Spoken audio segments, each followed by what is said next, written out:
Well, I can present you. Good morning, everyone. My name is Louise, and I'm just very briefly going to introduce Etienne Balibar, who is our first keynote. He's the anniversary chair professor here at the Center for Research in Modern European Philosophy. He's also a visiting professor at Columbia University. We're lucky to have him here in the department for a conference such as this one, because his work in many ways traverses the different sites and voices, the different sites from which and the different voices with which universalisms have been enunciated. And this idea of different and multiple universalisms that might be in conflict with each other, and that might have a sort of defining force on the global presence, I think really characterizes a lot of what Etienne has interrogated. Specifically in the context of the conference here and the topic of religion, he published some years ago in France an essay titled Seculum on culture, religion, and ideology, which largely took up the differential and the delimitation between laicité, in English you would maybe call it secularity, as an even eventually identitarian position that's also weaponized and instrumentalized, and secularism, the idea of secularism in a cosmopolitan context. And this essay has been translated and expanded in Secularism and Cosmopolitanism, which came out, I think, last year. Last year or the year before. Yes. So, with those little works in the background, I'll let you take the... Thank you, Marie-Louise. Thank you so much. Can you hear me? Yes. Yes. And if I move to the center, can you still hear me? Yeah. Yes, right? No? Yeah. I find this position extremely strange. The speaker is cornered in that angle. Doesn't have a possibility to look at everybody in the face.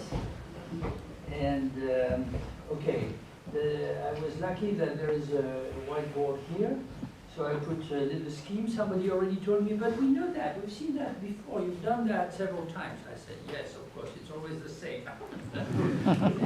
So in a sense, everything's here, but I have to comment. So thank you very much to all of you, to my dear students Austin, Enua, and Louis for organizing this and inviting me to be the first speaker, which is an honor and a threat, not a threat, but perilous situation. I very much look forward to the continuation of the conference, but I had to say something at the beginning. And thank you, Marie-Louise, for your words. Generous introduction. Okay, so you give me 40 minutes, you said. Okay, you will cut me short wherever I have arrived. In fact, what I'm going to talk about or to present is not an argument. I wish I could. Ever since I was led to jump, that's already a long time ago, into disputes about secularism and religion, whatever that means, in my own country, that is France, which has its own specificities, as you know, in this respect, very nicely encapsulated by a portmanteau word that has been coined by, in fact, used by several essayists, particularly Edgar Morin, which can be read in both directions. Catho-laïcité. We live under the reign of catho-laïcité. This is something, secularism that is Catholic and a Catholicism that is secularized. But of course there are different, although partially overlapping, conflictual situations, as you recalled, in which I was also led to try and say something, and that led to the publication of several essays, particularly the ones that are connected in the book you recall. But you won't be surprised if I tell you that it's not that I no longer believe anything of what is in those essays, but I'm permanently forced, also because of discussions and controversies, to try and elaborate, I would say, the framework within which such questions can be discussed. And this is why I welcome the invitation to talk here. So I'll try and not be too long on my preliminaries, because I think they're fairly obvious. But there are essentially three things that I want to say. First, many of us, I think, and Austin already said almost exactly that, have a feeling that religion, and therefore the critique of religion, of course in the most general and philosophical sense, the understanding of the meaning of that category, and corresponding practices, and more generally the necessity to engage with religious discourses, either from inside or from outside, but I'll come back to that, seems to be really the most urgent task in this moment. Of course, there are many other critiques, cultural critique of political economy and capitalism and so on, which are still and more than ever perhaps on the agenda. But the question of religion comes to the fore not only because such phenomena or alleged phenomena as the return of the religion or the determining function that religious creeds and memberships play in some of the most violent conflicts of today's world. And perhaps, but I am sure we'll come to that during the conference as well, the fact that very radical transformations in the cultural and material ordering of the world in which we live seem to call, and this I say this in a very positive manner, for something like a renewal, once again, it's not the first time, of the religious idea, let's put it like that, not the communist idea, but the religious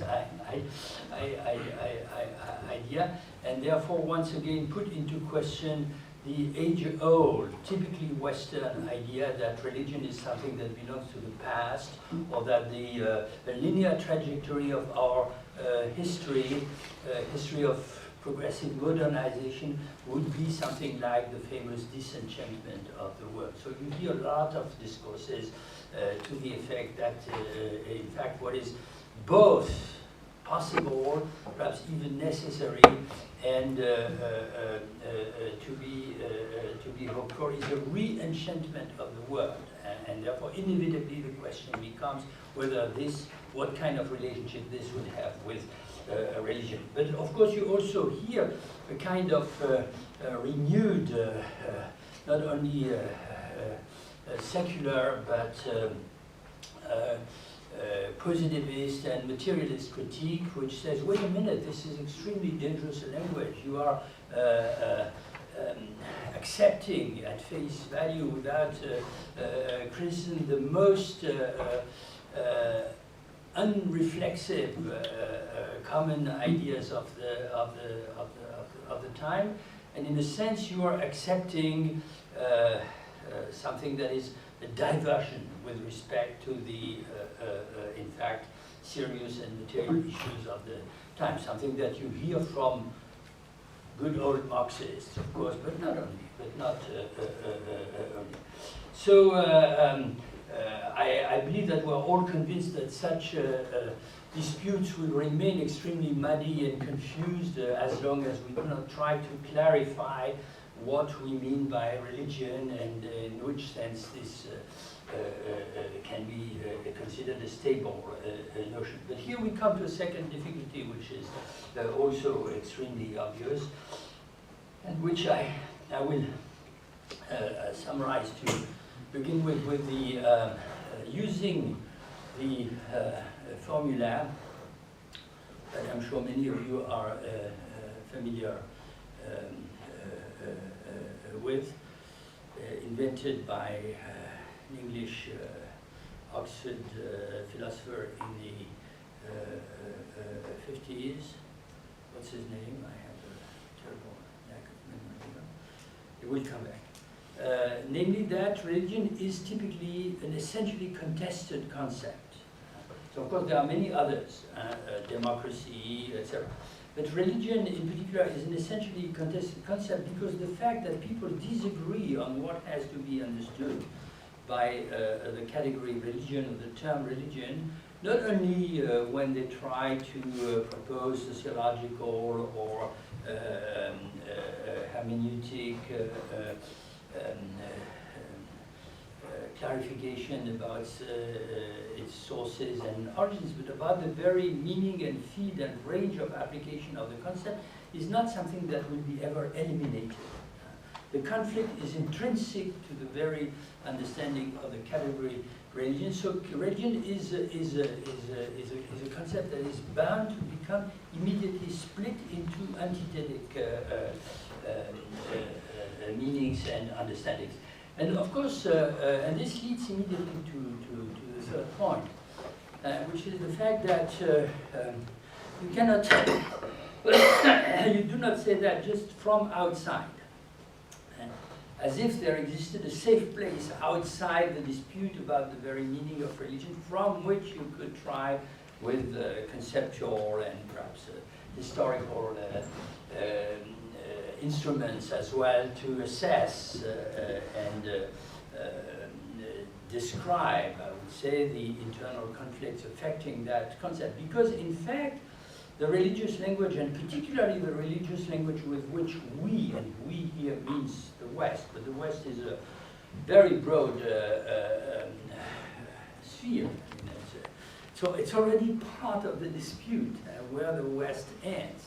Does Islam belong to the West because the West would be defined essentially in terms of its monotheistic tradition, or does Islam represent the first and most important, in some sense, antithetic figure or antagonistic figure because the West is essentially to be defined in terms of imperial and colonial conquest of the world, and so on and so on. But in any case, however you define it, what seems to be very typical is the fact that religion defines itself in terms, I would say, of its opposition to an internal enemy. That is, there's always a good, authentic, if you like, or perfect, in some cases, form of the religious, which becomes opposed to another one which is lower, imperfect, more archaic in terms of evolution, or less demanding in terms of its relationship to truth. I will come to that. And this is called, of course, superstition, and so on. So we have to cope with the fact that the dualisms seem to be inherent in the definition of religion, but they are also immediately over-determined by this conflictual or contested situation itself. If I had time, I would start here to give some examples, but I would just refer to two cases which I find very interesting and very revealing. You can take them in any order, because they both have to do with discourses which object immediately that you shouldn't use the category religion because it's always already including cultural or political prejudices. And therefore, of course, that leads you to suggest that instead of religion, you should speak of something other when it comes to identifying or describing the discourse, the institution where somebody else is located. First example that comes to my mind is the example of Catholic or Christian theologians. I'm thinking of the French Jean-Luc Marion is a good example for that, who reject the use of the category of religion because they explain this is a Roman category which does not apply to the Judeo-Christian, they rarely mention Islam, I have to admit, case, because in fact this was co-opted, so to speak, by the Roman system of legal and political notions, and therefore it already immediately perverted, so to speak, what is essential to their own tradition, which is not religion but revelation. Now, of course, you will say revelation is one aspect, one fundamental aspect of the idea of religion with which we work, but precisely the question emerges here whether the confusion should not be the first object of critique. And the second example that I can take, and this takes me back to the disputes with which my book that you quoted had to do, comes from Talal Assad. I don't have to explain who Talal Assad is, and you know, of course, his work, which is increasingly important in all our discussions. Now, when I wrote that book, I did my best to explain that we should not pure and simply identify the category of religion with the category of culture, while at the same time, of course, not leaving aside or forgetting the fact that the two inevitably overlap or are both in theory and in practice combined with one another. And then I wanted to give an example, and I put myself in a very dangerous situation there. The replica came very strongly and very quickly, and I said there are different terminologies which make it possible, unfortunately, to confuse or identify the religious and the cultural in general, and therefore make it impossible to clarify what is at stake.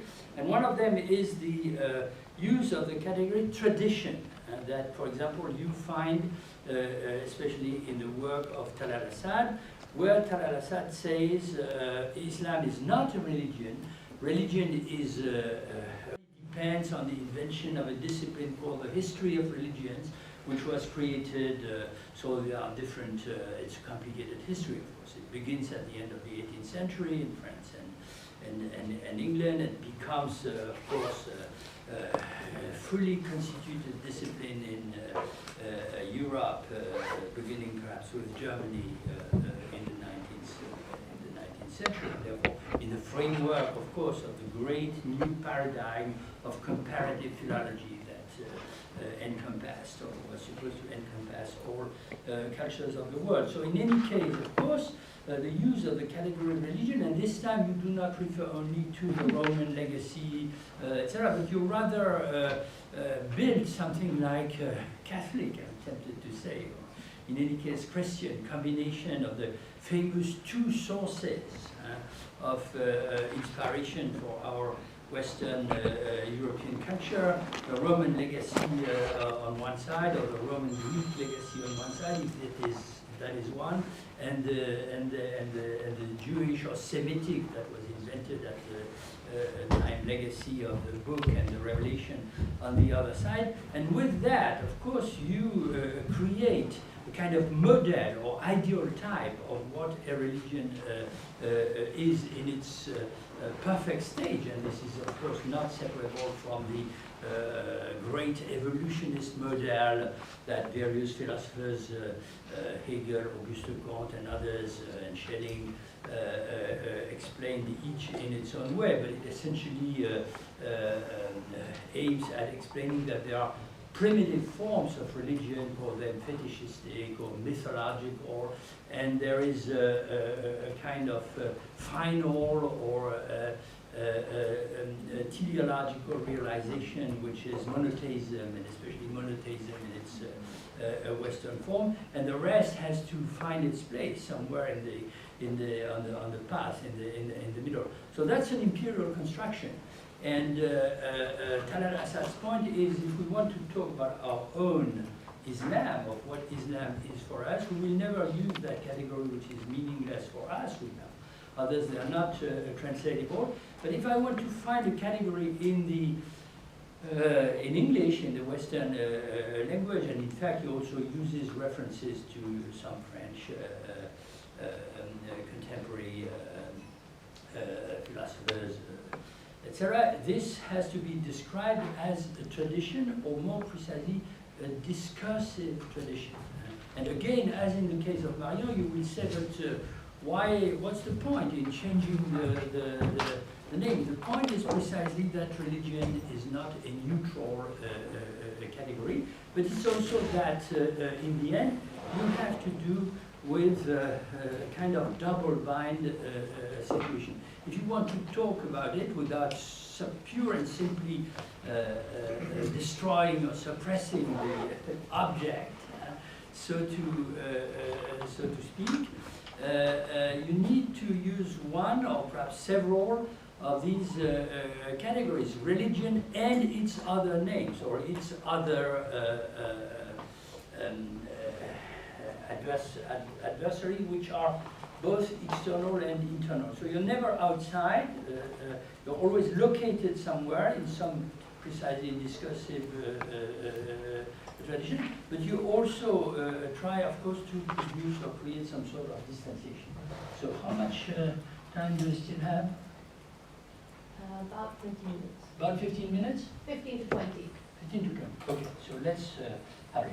So from this, I came to the idea that I should try, and this is why I put this drawing on the blackboard, the whiteboard, excuse me. I hope you can see from far away. I'm sorry, it should be in the center, but that's a form of post-modernity.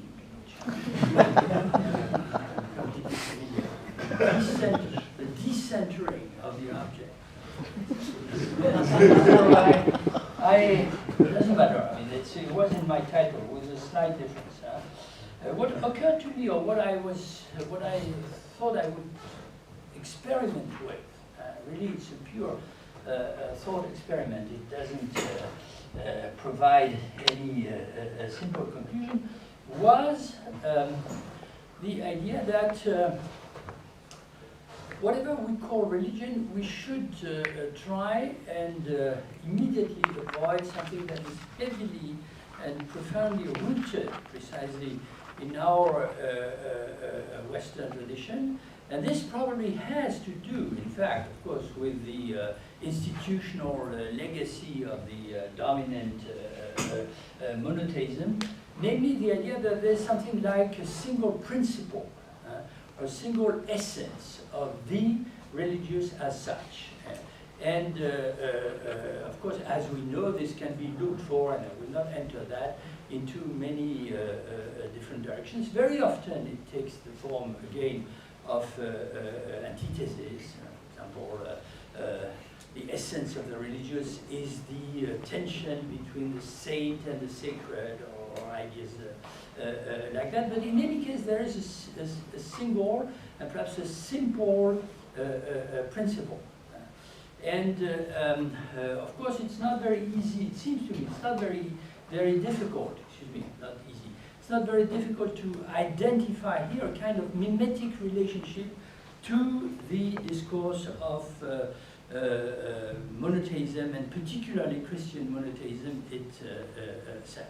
In fact, I'm increasingly convinced that many discourses, however secular, sociological, historical they are, about religion, and especially they take the form of evolutionary descriptions, are in a sense a repetition of the essential formula at the beginning of John's Gospel, en arche, en o logos, at the beginning, or at the command, because as you know, this has both meanings if you want to translate.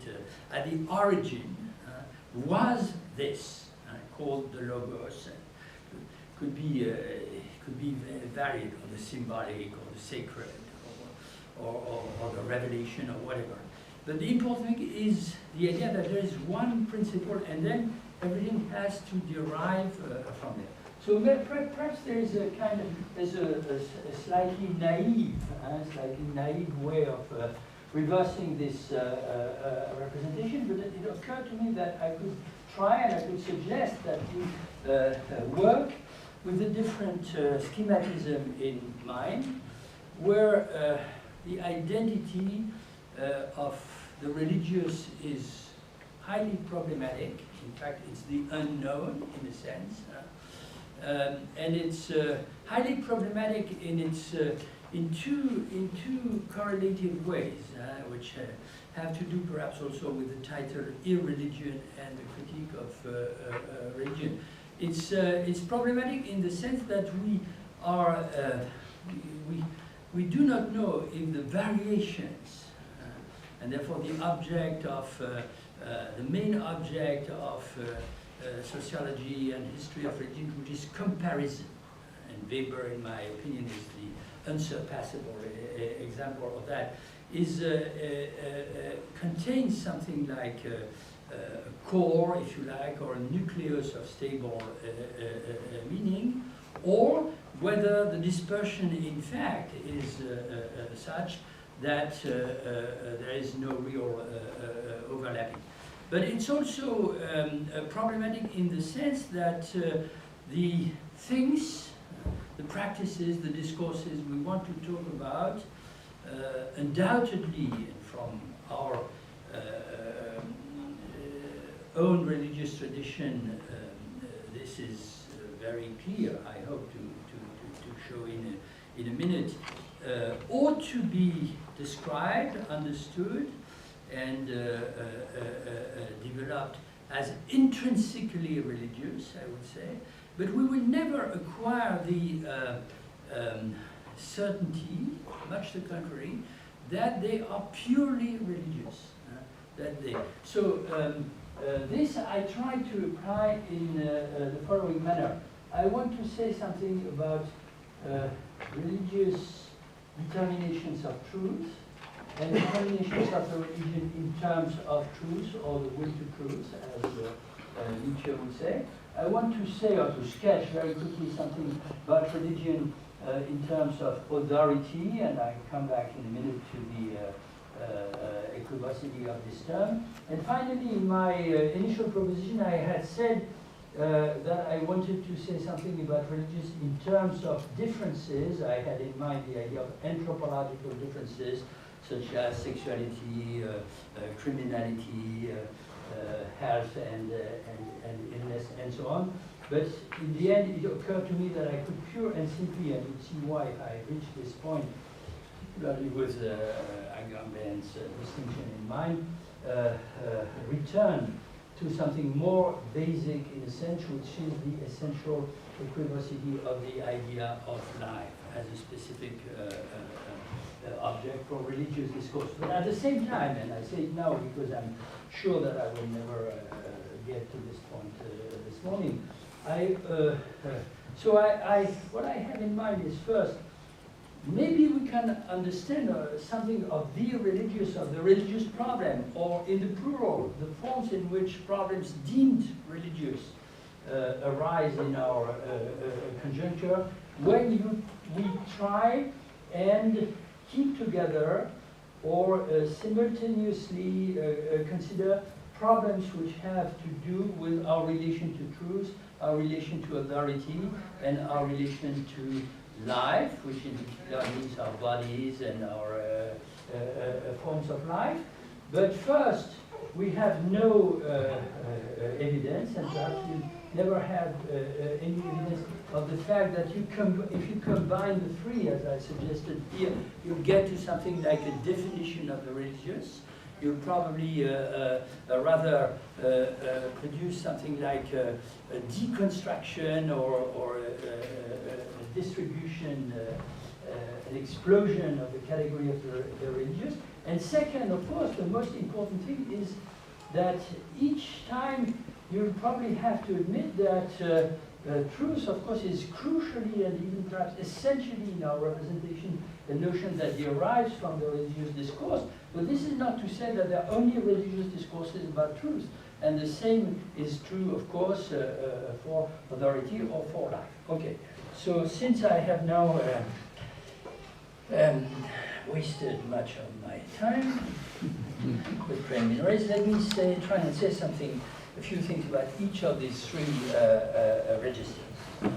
So, each of them is a word, of course, in itself. So I chose to focus on one point. On the question of truth, I'm sure many of you will understand why, I mean, all of you. It occurred to me that I pure and simply had to begin again with the famous passage in Nietzsche, that is paragraph 344 of the Gaia Scienza, in which Nietzsche describes the religion of science. He doesn't use the expression the religion of science, but he says we need to eventually admit that there is a belief that scientific research activity, forms of knowledge and discourse is based on a form of belief that it somehow denies, continuously denies, and this belief is not essentially different from religious beliefs that we have inherited from the Christian tradition in particular. Therefore, the paragraph, as you remember, famously begins with, we still haven't completely understood the consequences of the great event, the traumatic event called God is dead. And in particular, we were still not able to draw the consequences from this in our culture and our institutions. And immediately the next example comes, because God is resurrected in a sense in the privileged form of the arch belief of our time, which is the belief in the truth of science. But behind this, and the absolute truth of science, but behind this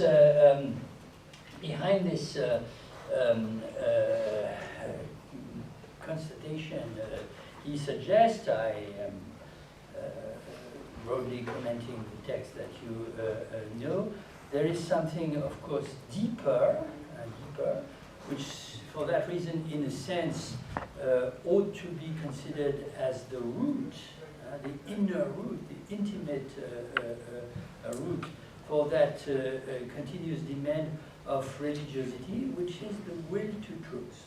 Now, I will not discuss everything there. Will, of course, is difficult and important. We know that followers of Nietzsche have proposed partially equivalent formulations for that, and they are not totally identical. Of course, instead of will, you could speak of desire, or you could speak of demand, and so on, and so on. But the important point, of course, has to do with the fact that at the root or the intimate core of the demand or the desire for truth in some objective form, or some form that can be externalized or projected in discourses and systems, is something that is deeply intimate and psychological. Therefore, behind the desire for truth is the desire for certainty. Now, if you read O4, I would say a relationship to truth that is constitutive of the continuity and the conatus, I'm tempted to say, of the subject himself. Now, if you read that, and you start thinking about it, you can get perhaps, especially in the contemporary context, to the idea that, and he would not deny that Nietzsche's description of the religiosity of the category truth is completely and purely Christian, in a sense. And this is not something that he does deny. So in a sense, he's repeating in his own language the famous Augustinian motto at the heart of the Confessions, superior summo meo, interior intimo meo. The truth that is absolute and that therefore is above any of us, and that is also, this is an important point, of course, to be shared by all the members of the community, possibly humankind as such, is not something that we will acquire or have a relation with which is only external. It's something that in the end we must find in the most intimate part of our own thought, or perhaps even our unconscious. Now this leads to the question, of course, and I'm tasked with that, how to, I wouldn't say how to relativize, but how to determine, to understand the determination of this representation of the essential relationship of religion with truth. And here I find it especially useful, of course, to borrow, even with care and precautions, the suggestion that has been recently made by Jan Assmann in his work, in his revision of Freud's hypothesis concerning the origins of monotheism. So, as you probably know, Assmann published several successive books. He's an Egyptologist. The first was called Moses the Egyptian. It essentially explained that Freud basically had been right in his interpretation of the origins of monotheism as something brought to the Jewish people by an Egyptian priest, or in any case somebody influenced by the revolution, the religious revolution in the history of Egypt, and Akhenaton's revolution. And then he published, he was severely criticized and published a second series of other books, particularly one which is called, I'm not sure about the, I think in English it's The Price of Monotheism. It's, but in German it has a more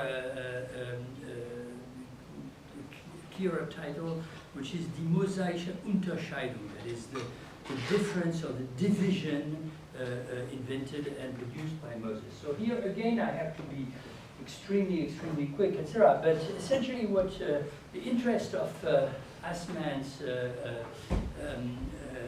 hypothesis, or Assmann's idea, is that he, explanation of the absolute and the intimate of the subjective, is something that was introduced, in fact, as a revolutionary change in the history of the religious discourse or religious representations that pre-existed, and therefore led to an extremely violent break, leading some religions that he calls in German Gegenreligionen, that is counter-religions, and because they define themselves in terms of their radical opposition with anything else that had been considered religious before, in terms, why that? In terms of a specific relationship to truth. And the specific relationship to truth is presented by Assmann in the following manner. Up to that revolution in Egypt, and then in the Jewish history, and then all the monotheisms arise from there, the category true and false had no function in the religious discourse. So you couldn't say that the myth is true or is false. This is not relevant. You could not even say that one religious discourse and community possesses the truth, whereas all the others are in the error.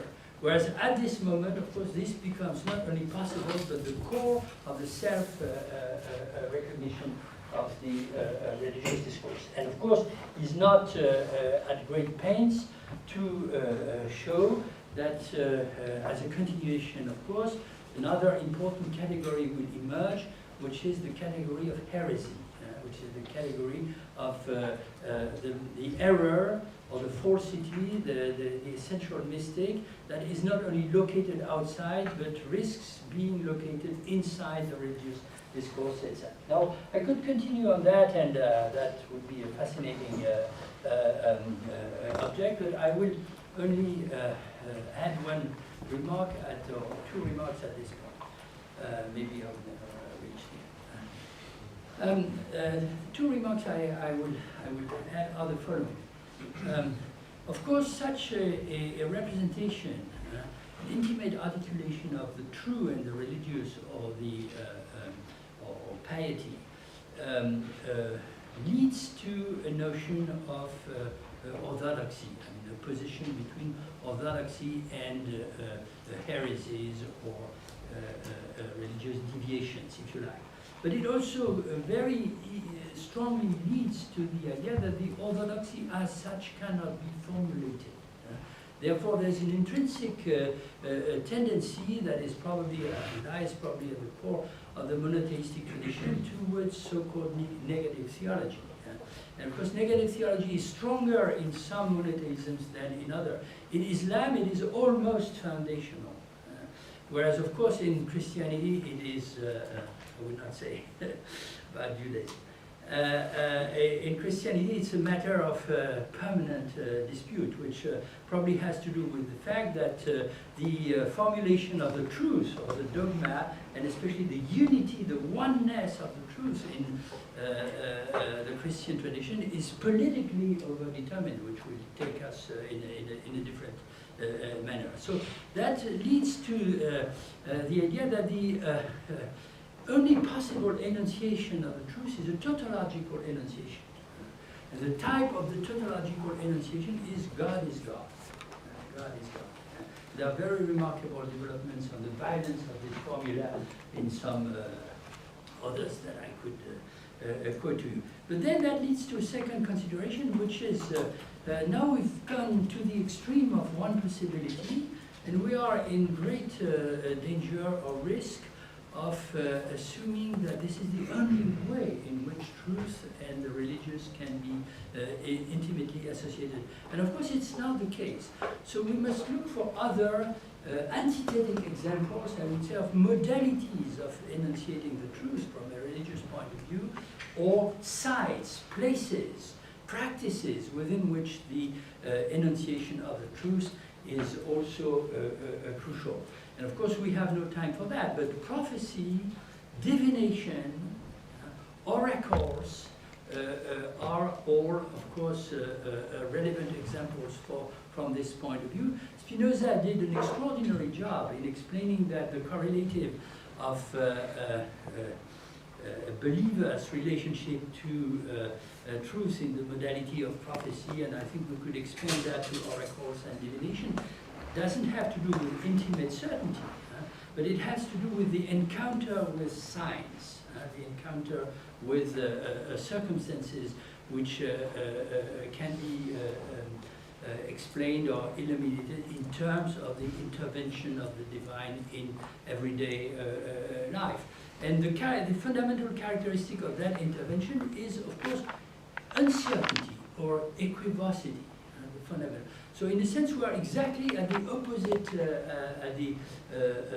opposite pole with respect to the monotheistic form.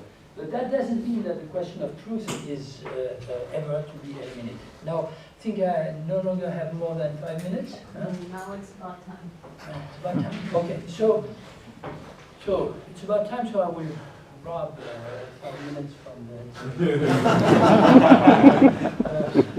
one thing I wanted to say about authority, and this has been beautifully engaged or initiated by some people here in their presentations yesterday, Luke Collison and Austin. They immediately referred to the fact that authority is a very equivocal category. So I completely admit that the problems of translation are impossible to overcome. But the reason why I nevertheless chose that term is I thought that I could, and I will really limit that to one point. I thought that under the category authority, I could take together again two poles, which I believe are permanently present in the theological political debate. This is all about the theological political debate. That is the fact that the religious institution cannot be separated, but also cannot be completely from, but also cannot be totally or fully identified with the so-called secular, imperial or civic or statist institution. And the ambiguity or the antinomy we have to do here has to do with the fact that there are two terms or two ideas always simultaneously present. One of them is power, or you might even say sovereignty, something like overwhelming power or absolute power. And the other one is law. And law and power, of course, are intimately linked, but the question whether law comes before power or power comes before law and creates law, so to speak, again, perhaps this is heavily influenced by our Western tradition, is a question that is never resolved, just as equally important, I believe, the question of the kind of subjective effects are to be produced because there is something like authority, that is power and or law, to which we relate, which is incarnated or in institutions, but beyond, in fact, our capacity to change institutions or to create them ourselves. And here again, I believe there is an ambiguity which has to do with, I follow Spinoza in a sense, or Spinoza and Hobbes. We have two categories, and the more I think about it, the more I am tempted to say that they are not, they can never completely identify. So one of them clearly is obedience, and that's relatively, or submission. This is relatively clear, submission to the law, or submission to the power that inspires the law, or that derives from the law, inasmuch as it cannot be humanly disputed. The only thing you can do is appropriate the idea of that power and become, as Weber beautifully explained, a revolutionary who uses the idea of the absolute power against the existing power. But then there is something else, which is not exactly obedience or submission, even if it's mixed. So I looked for a word for that, and I thought that perhaps in English the best word is Hobbes's old word, awe. It's something like awe. That you retrieve in, of course, Kant's idea of the sublime and the respect for the inhuman and absolute character of the law. So I do not say that this is purely religious, but I say that religion is, among other things, fundamentally busy with discussing this antinomy. And finally, and I will stop there, I think that the problem of life is this third great problem. Now, instead of life, I should perhaps say modes of life, and particularly ways of organizing and symbolically determine our modes of life, and I will intentionally borrow and expand Agamben's category in terms of uses of our bodies. And I take it very quickly that the uses of our souls are also in some sense uses of our bodies, especially if they present themselves as taking as much distance as possible in an ascetic manner, if you like. So this is of absolutely essential, permanent relevance today. We are tempted to think that conflicts in the West, especially about the Islamic veil, or the dietary interdictions, are something that represents a conflict between modernity and the past. We are forgetting, or well, perhaps rather increasingly becoming aware that this is not the past, this is the present, and even more the future. I mean, the dietary interdictions in particular are a fascinating question. They're not working in the same way in every religious tradition. There are big differences, fascinating differences from this point of view between the Hinduist tradition and the Islamic or Jewish Islamic tradition, even if the West had a tendency to see all that as somewhat sorry. 1 minute. It's not that 1 minute. Okay. So, but of course, this is our future. This is our present and our future. Veganism is a religion, and I don't say that this is in a critical, depressing sense. But of course, behind that is the problem that Agamben beautifully asked, namely the problem of the difference between animality and humanity, or Zoe and Bios, and the two very different relationships to death that are involved in a natural concept of life and the cultural or symbolic concept of life. And of course, again, I don't say that religion is the only religious discourse, the only way to address such issues, although it's very difficult to find one. It's an ethical discourse, but it always has some oblique relationship to religion. But in any case, religion is essentially a way of articulating these issues. Now, I don't know how to reconcile the three perspectives, only by saying something like the subject, if there is something like the religious subject, is this individual or collective that tries to cope simultaneously with truth, with authority, and with modes of life. Sorry for the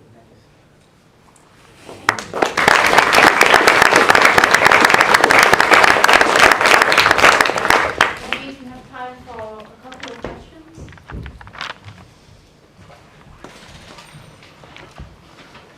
Yeah. Well, first of all, thank you for your talk. It was really interesting. I have a question. Well, it's a couple of questions, but I think they're related to each other. So I find it really interesting, these three ideas regarding to the concept of religion, but I think that in such context or something like that can be like this idea of truth is also a kind of really religiocentric point of view in the sense of the Western, Christianity or monotheistic point of view, because I was thinking how this kind of definition with truth, authority, and differences in life or whatever can be also useful to understand religious without like adogmatic or without dogma, in the sense of dogma. there are not like normative beliefs or something like that.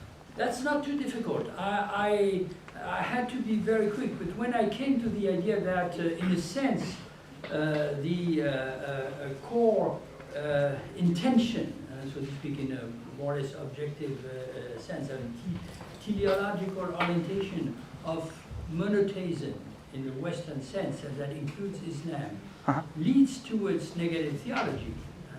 It leads to the absence of a dogma. Or it leads to the reduction of the dogma to a formula that is enigmatic itself. So the consequence being that as soon as you try and develop a dogmatic discourse, you produce something like a heresy. And of course, I have a reference in mind, and if you say, oh, your references are so narrow and you're so completely embedded in your tradition, I will completely grant that to you. But my main reference here is Pascal, the French mystic, and others you could, because his core idea, very well expressed in the essay on grace, is that since the core of the Christian dogma is a unity of opposites, the human that is divine, or the divine that is human, the predestination that is freedom, and conversely, as soon as you start explaining, justifying, founding, developing the consequences of the dogma, you fall into one or another form of heretic discourse. And therefore, the only orthodoxy is the one that says nothing. But then the consequence of that, which is very radical, is of course you cannot avoid saying something. And therefore, you cannot avoid choosing in this or that circumstance. That's not a theological decision. It's a political decision in every case, because people follow one interpretation of the other.